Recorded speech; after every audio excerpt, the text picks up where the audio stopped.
From this House subcommittee, more live coverage. The Senate is in session, coming back after weekly party meetings for more debate on a one-year payroll tax credit. A vote on whether to move forward with that bill is expected in about 5 minutes from now.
In a few minutes, we expect a vote on whether to move forward with debate on a business tax credit bill. Roll Call writes that the bill's long-term prospects are dim at best. GOP leaders want their troops to spurn the measure, concerned its passage would allow the other side to score easy campaign season points. And Democrats have no real interest in granting Republicans their stated prize for support, a wide-open amendment process that would afford the GOP openings to force votes on more fundamental tax policy questions. So we expect that vote coming up here shortly in the Senate.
We're waiting for a procedural vote dealing with the tax credit bill in the Senate.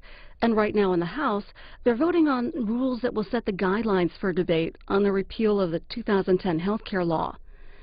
National Journal writes that Republicans say that several Democratic members of Congress with tough re-election campaigns may back the House bill aimed at repealing President Obama's health care legislation. The vote, which is taking place tomorrow, would be the second such attempt by the House. 3 Democrats voted to repeal the law in the last go-around, and Republicans predict there may be more this time. That in the National Journal.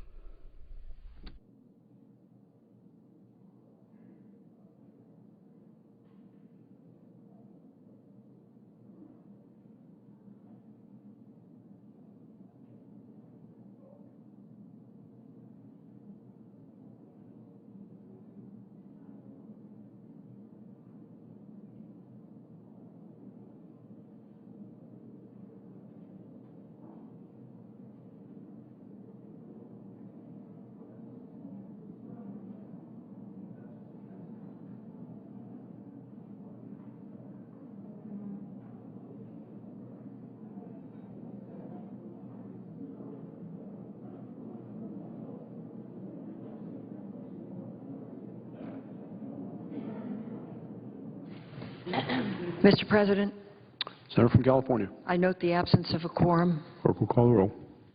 Mr. Akaka.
President. Senator Morgan. Ask unanimous consent that the quorum call be vitiated. Without objection, so ordered. The clerk will report the motion to invoke cloture. We, the undersigned senators, in accordance with the provisions of Rule 22 of the Standing Rules of the Senate, hereby move to bring to a close the debate on the motion to proceed to calendar number 341, S-2237, the Small Business, Jobs, and Tax Relief Act, signed by 16 senators. By unanimous consent, The mandatory quorum call has been waived. The question is it the sense of the Senate that debate on the motion to proceed to S-2237, a bill to provide a temporary income tax credit for increased payroll and extend bonus depreciation for an additional year, and for other purposes shall be brought to a close.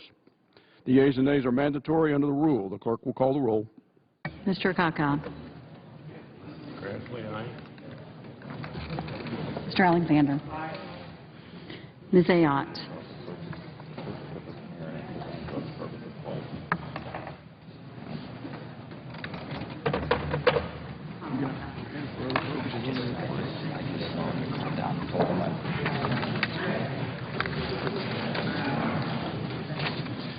Who am I? I'm just the reader. Ms. Ayotte. Mr. Barrasso. Mr. Balkus. Mr. Bekich. Mr. Bennett. Mr. Bingaman. Mr. Blumenthal. Mr. Blunt.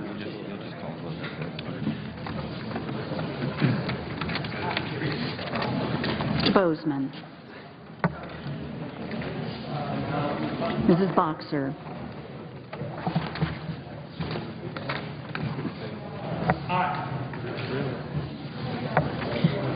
Mr. Brown of Massachusetts. Mr. Brown of Ohio. Mr. Burr. Ms. Cantwell.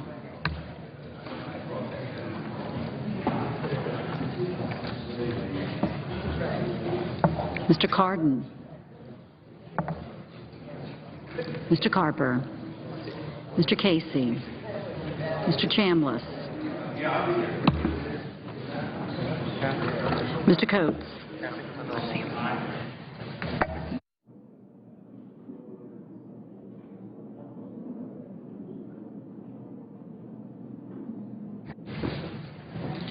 Mr. Coburn. Mr. Cochran. Ms. Collins. Mr. Conrad.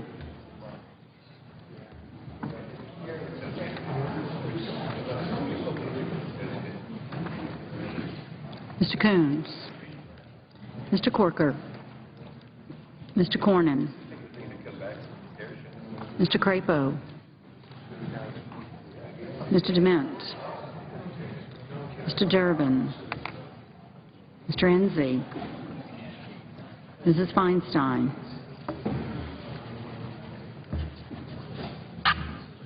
Yes. Mr. Franken.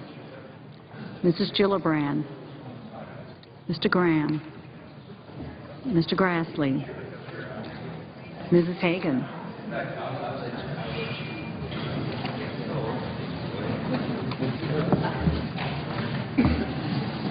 Mr. Harkin.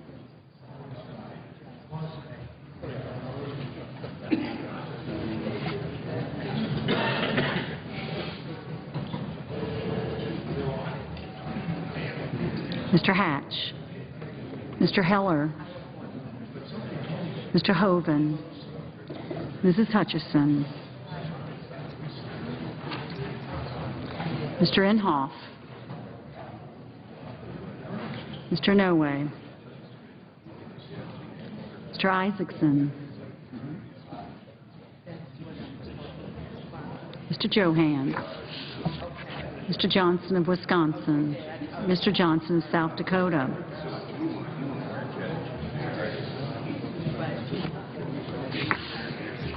Mr. Carey. Mr. Kirk. Ms. Klobuchar. Mr. Cole. Mr. Kyle. Ms. Landrieu.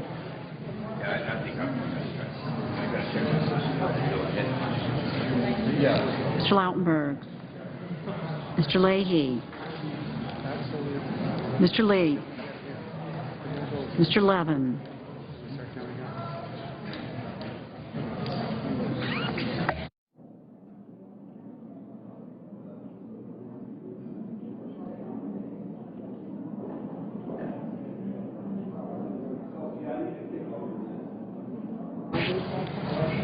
Mr. Lieberman. Mr. Lugar.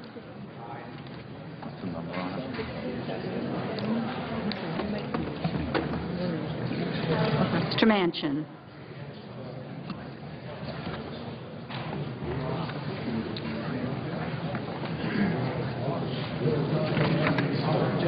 Mr. McCain.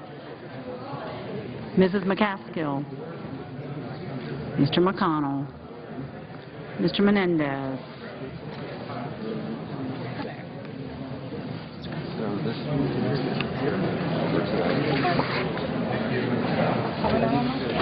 Mr. Merkley.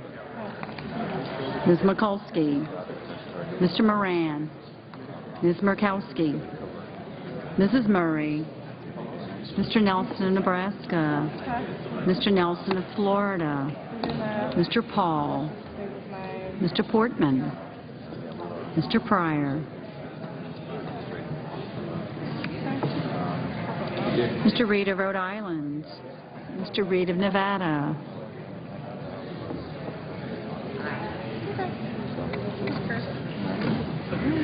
Mr. Risch. Mr. Roberts. Mr. Rockefeller.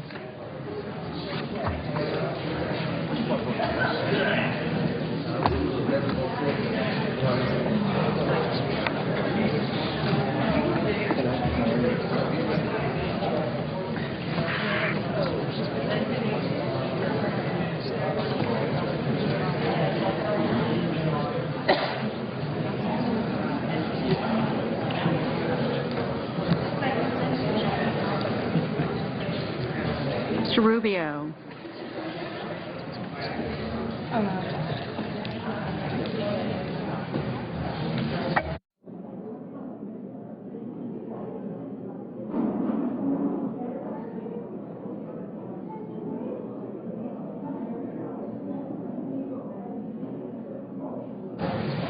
Mr. Sanders.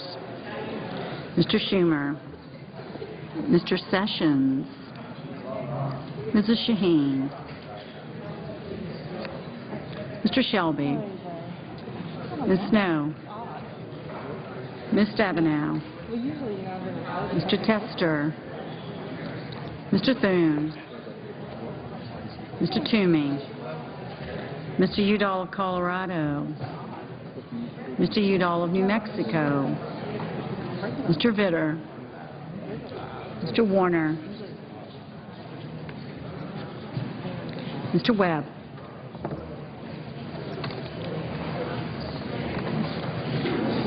Mr. Whitehouse. Mr. Wicker. Mr. Wyden.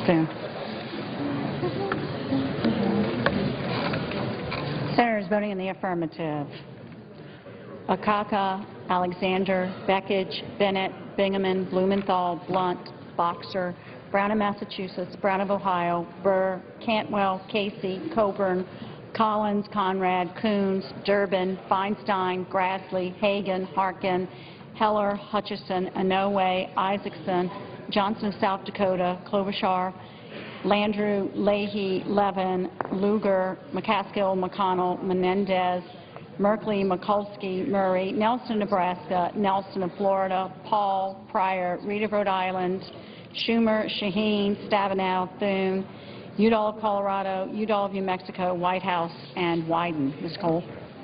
Mr. Cole. Aye. Ms. Cochran. Mr. Cochran. Aye.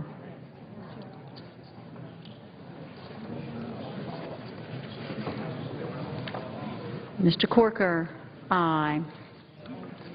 Senators voting in the negative: Ayotte, Cornyn, Crapo, Graham, Inhofe, McCain, Sessions, and Wicker.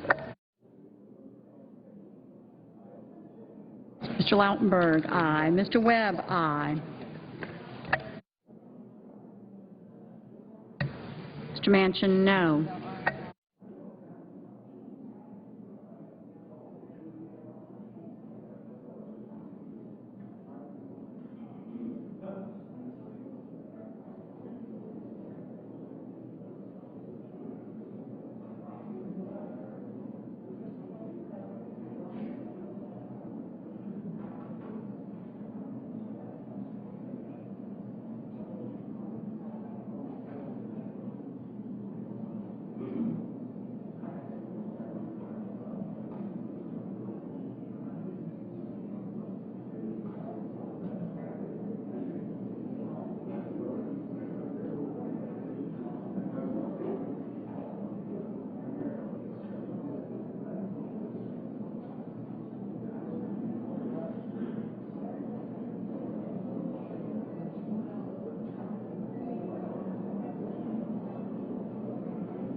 Mr. Coates, aye. Underground power lines are going.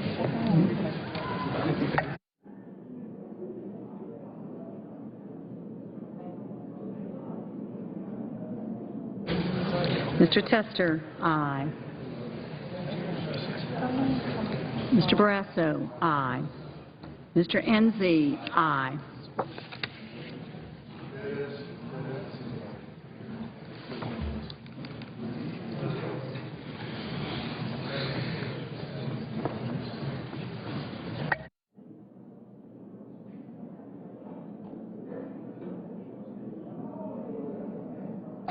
Mr. Sanders, aye. Mr. Dement, no. Mr. Portman, aye.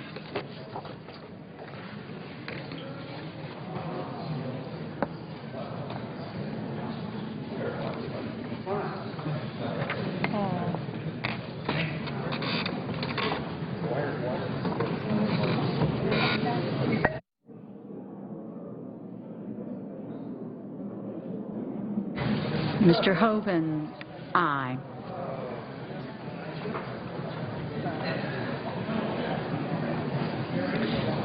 Mr. Reed of Nevada, aye.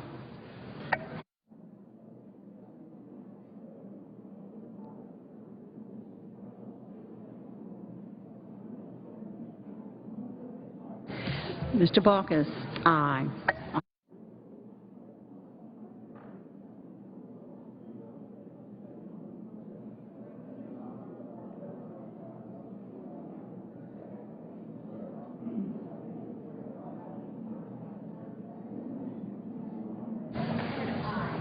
Ms. Murkowski, aye. Mr. Risch.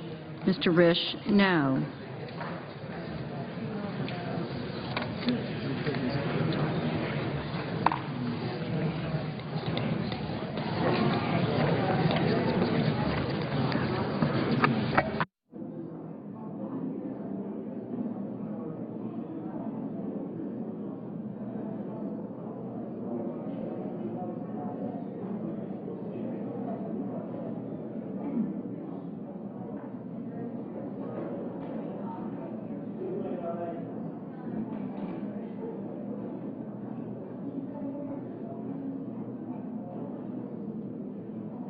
Mr. Franken, aye.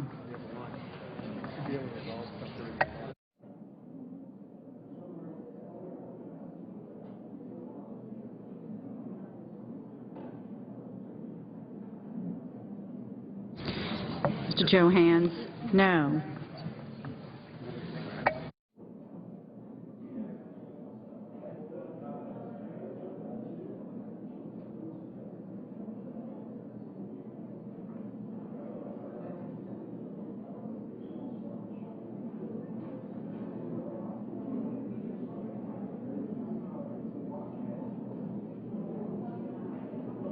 Mrs. Gillibrand, aye. Mr. Johnson of Wisconsin, no.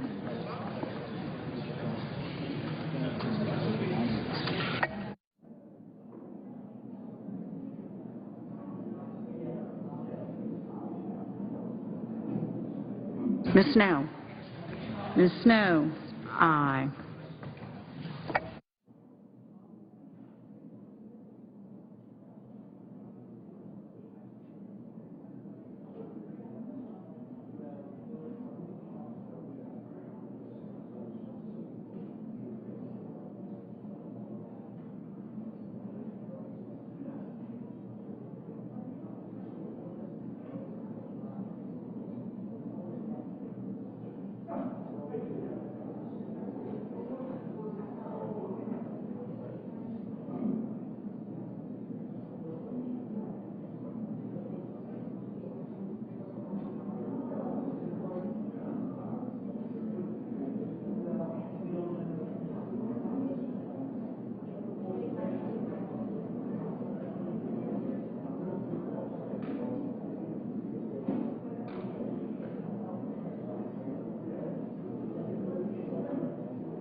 Mr. Lieberman? Aye.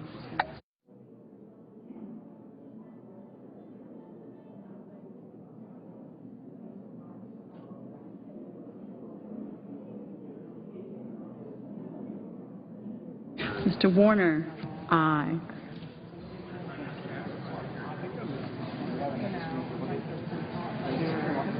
Ms. Hatch? Mr. Hatch? No.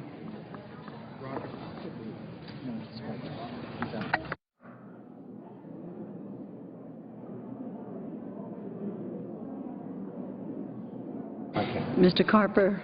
Aye.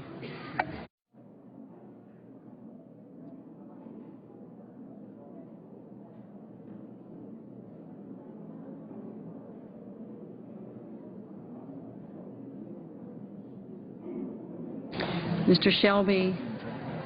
No.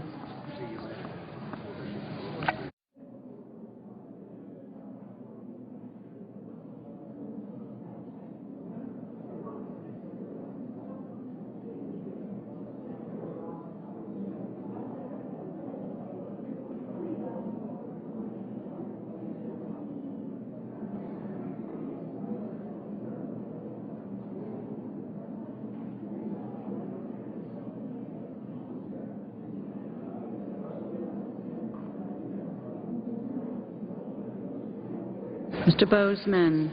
Aye. Mr. Carey? Mr. Carey? Aye.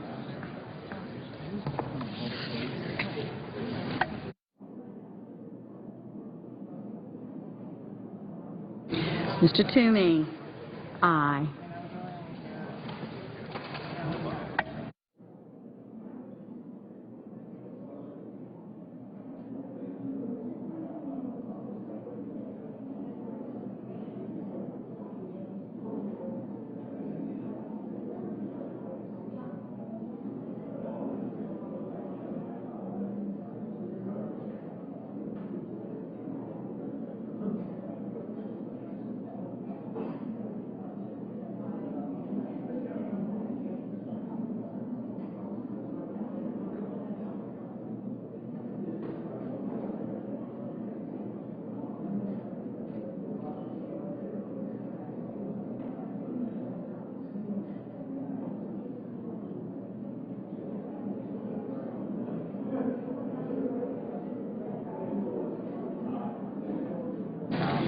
Mr. Moran? Aye. Mr. Roberts? Aye.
Mr. Rubio, no.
Mr. Rubio, aye.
Mr. Hatch, aye.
Are there any senators in the chamber wishing to vote or to change their vote? If not, on this, the yeas are 80, the nays are 14.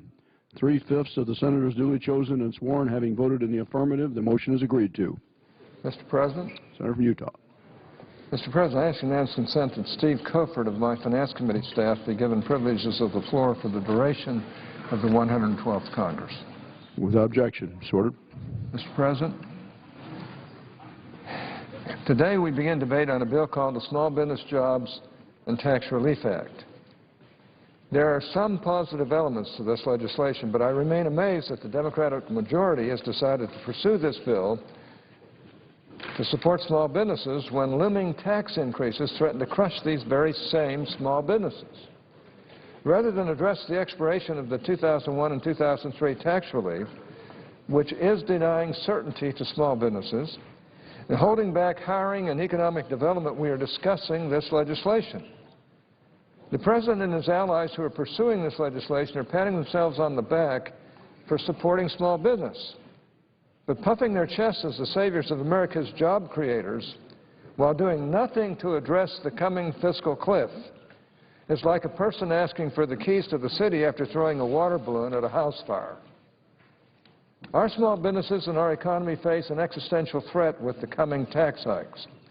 Not only have Senate Democrats done nothing to bring some certainty to this situation, but President Obama actively undermined these businesses with his White House campaign event yesterday, during which he expressed his commitment to raising taxes on these small businesses.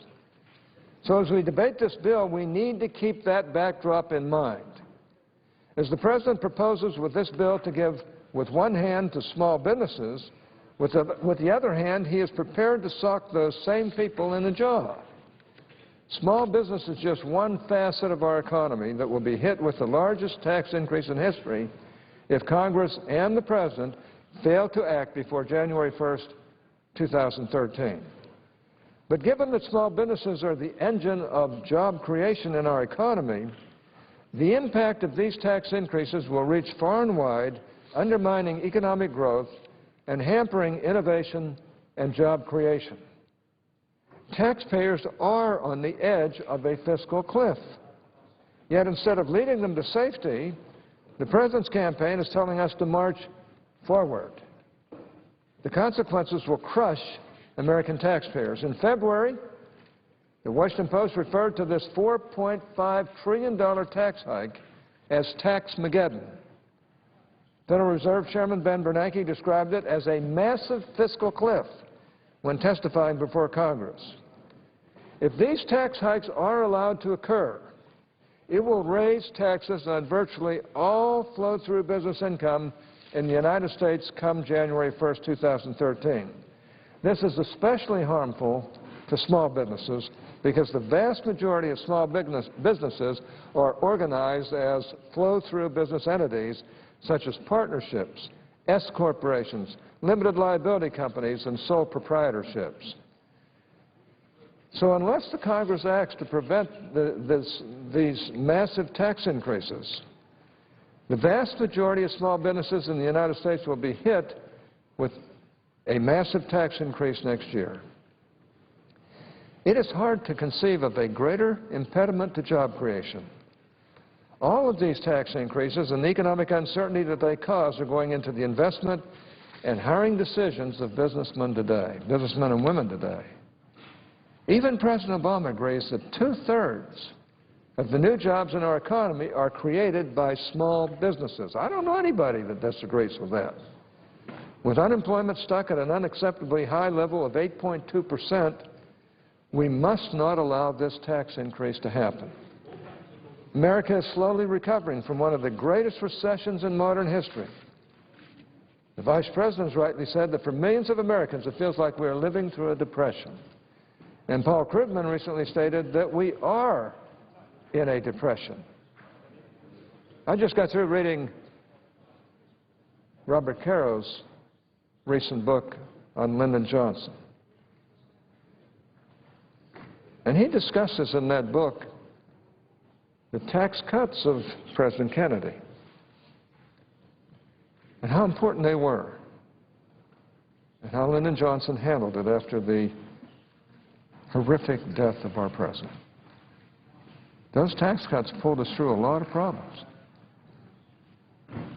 And one of the things, if I recall it correctly, that the President Johnson said was that without them, we wouldn't have been able to pull out of that, the difficulties that we were in. Here we are with a fragile recovery and a weak jobs market. President Obama seems content to sit idly by and allow this scheduled $4.5 trillion tax hike to occur. I believe Congress needs to act now to prevent this tax hike on America's families and job creators. Now, as you can see, on tax legislation to-do list, it's critically important for our economy and the American people that we act now to extend the tax relief signed into law by President Bush, extended by President Obama. Now, you'll notice that we did have hearings on tax expenditures, and we did have hearings on the fourth item on there to prevent the 2013 tax hikes, but we've had neither a markup nor a floor presentation on any of those four, the tax extenders, the 2012 AMT patch, the death tax reform, and preventing the 2013 tax hikes. Now, preventing those 2013 tax hikes is the most crucial piece of legislation Congress must address this year, if not during the entire 112th Congress. If we allow this tax relief to expire as scheduled at the end of the year, almost every federal income tax payer in America will see an increase in their rates. Some will see rate increases of 9%, while others will see a rate increase of 87%. Because the vast majority of small businesses are flow-through business entities, such as partnerships, the income from these businesses flows through the business directly onto the small business owner's individual tax returns. Therefore, any increase in individuals' tax rates means those small businesses get hit with a tax increase. This tax increase lands on these small business owners even if they do not take 1 penny out of their business. Thus, even if a small business reinvests all of its income from the business to hire more workers, pay the workers they already have, or purchase equipment, they would still get hit with this looming tax hike. Now, our economy simply cannot afford to take on such a fiscal shock. President Obama promised that if we would just pass his $800 billion stimulus bill, that unemployment would not go above 8%. It has now been 40 months in a row since the stimulus bill passed that unemployment has been above 8%. Now, looking at this problem more broadly, economists estimate that if these current tax policies are allowed to expire, the economy could contract by approximately 3 percentage points. 3 percentage points. That would be a large hit to an economy that is still weak and recovering from the fiscal crisis of 2008. Adding another fiscal crisis by neglecting to extend these tax policies may cause even further damage. And for those on the other side of the aisle, including the President, that argue that we should raise the top 2 tax rates because it is the fiscally responsible thing to do, I would just like to point out a few things. First, according to the Congressional Budget Office, 80% of the revenue loss from extending the 2001 and 2003 tax relief provisions is found among those making less than $200,000 per year if single and $250,000 if married. Secondly, the nonpartisan official scorekeeper for Congress on tax issues, the Joint Committee on Taxation, tells us that 53% of all flow-through business income would be subject to the President's proposed tax hikes. Because the vast majority of small businesses are organized as flow-through business entities, as I mentioned above, this is especially harmful to small businesses. Given the agreed-upon importance of small businesses to our economic recovery, it is a mystery to me why the President and his Democrat allies would pursue tax increases on these very job creators. We simply cannot afford to raise taxes on over half of this business income. This would take the marginal tax rate on small businesses from 33% and 35% to 39.5% and 41% respectively. Just look at this particular chart here. The increase in small business top marginal rates. Here we are, right where the blue lines start to go up in 2012. And as you can see, the marginal rates are going to go to 40% and then up to 41%. You know, Mr. President, it seems clear what the agenda of the Senate should be. We should be focused like hawks on moving us back from the fiscal cliff and preventing tax-mageddon. Yet at a time when we should be working to prevent a massive tax increase, President Obama and his Democrat allies are spinning their wheels trying to raise taxes on politically unpopular groups. These tax hikes are already scheduled to go into effect.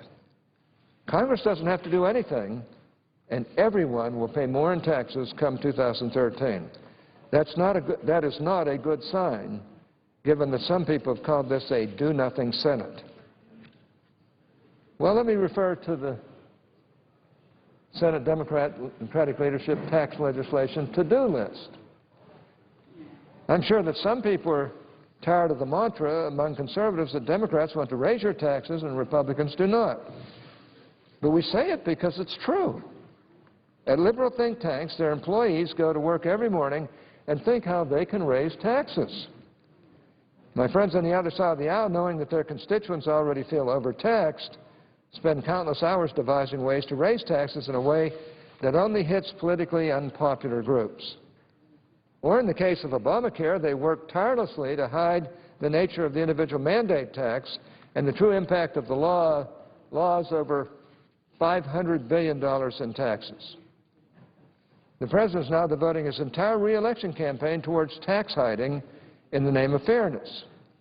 Here in the Senate, we've already voted twice on my colleague from New Jersey's proposal, the Menendez oil and gas tax hike. We voted twice on it.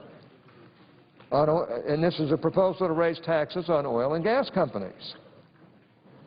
First, we had hearings in the Senate Finance Committee last year. As I said then, that was nothing more than a dog and pony show, and everybody knew it. Then leadership brought the bill directly to the floor, skipping the process of a markup, as usual. A few months ago, we voted on the silly Buffett tax, the Buffett rule tax hike bill. Did you notice we voted on it without hearings, without a markup? This is not serious tax policy. The Buffett tax is a statutory talking point, and not a very good one at that. First, the President said it was about deficit reduction. We pointed out to him that it raised only $47 billion in revenue over 10 years, a drop in the bucket given the President's trillions in deficit spending. And we pointed out that implementing the Buffett tax the way President Obama suggested in his most recent budget would lose nearly $1 trillion over the first 10 years alone. Specifically, President Obama proposed replacing the AMT with a Buffett tax. So the White House shifted gears. Now the Buffett tax was about fairness. But when we pointed out that his redistributionist scheme, if redirected to a lower tax bracket, would only yield an $11 for family tax rebate, he criticized Republicans for demonizing him as a class warrior. The President needs to come clean about what the Buffett tax really is. It is nothing less than a second and even more damaging alternative minimum tax, one that would force many small business owners and job creators to pay a minimum of 30% of their income in tax. As the Wall Street Journal said on April 10th, quote, the U.S. already has a Buffett rule, the alternative minimum tax that first became law in 1969. The surest prediction in politics is that any tax that starts by hitting the rich ends up hitting the middle class because that is where the real money is, unquote. And what is really rich about the Buffett rule is that Mr. Buffett would be able to avoid his own Buffett tax. So what is the President doing? why, with Tax-Mageddon around the corner, are President Obama and his liberal allies dithering? Why? With Tax-Mageddon around the corner, are President Obama and his liberal allies dithering with these harmful tax increases? The answer is pure and simple: politics. Let's not forget that every minute Democrats spend playing politics is a minute that we do not spend preventing the largest tax increases in American history. It is time for the Senate Democrat leadership to get serious and to focus on preventing this massive tax hike. Instead of focusing on preventing this massive tax hike on small business, however, the President and the Congressional Democratic leadership have doubled down on their small business tax hike strategy. The President's speech yesterday was simply a rehash of the same old ineffective arguments about why we should raise taxes on small businesses. His claims that it is necessary to rein in the debt and deficit are not credible at all, considering that he has added trillions of dollars to the debt since he's been in office. The Senate Democratic leadership will not even present a budget proposal of their own for the Senate to vote on. Tax-Mageddon is coming. The only good news is that Congress can prevent this historic tax increase. I have an amendment to this bill that will prevent this historic tax increase and will pave the way for significant tax reform in 2013. That is where my focus will be. This tax hike is until this tax hike is prevented, and I hope that my colleagues will join me in preventing this looming tax increase on the American people. Now, 40 of my colleagues on the other side of the aisle voted to temporarily extend this tax relief in 2010. They should do so again. President Obama once said that it would be foolish to raise taxes during the economic downturn, and he acted accordingly, and I compliment him for doing so. Our economy remains weak today. The only thing that appears to have changed is that President Obama has apparently determined that his path is class warfare. My hope is that my colleagues who have supported this tax relief in the past put the President's short-sighted and self-interested partisanship aside and vote on behalf of their constituents to extend this tax relief to America's families and small businesses. Mr. President, I finished reading this book about Lyndon Johnson and about his ascension to the presidency of the United States of America. For most of the time before President Kennedy's unfortunate death, Lyndon Johnson was kind of a fish out of water. He didn't know what to do. He wasn't utilized very well. He was totally loyal to the President.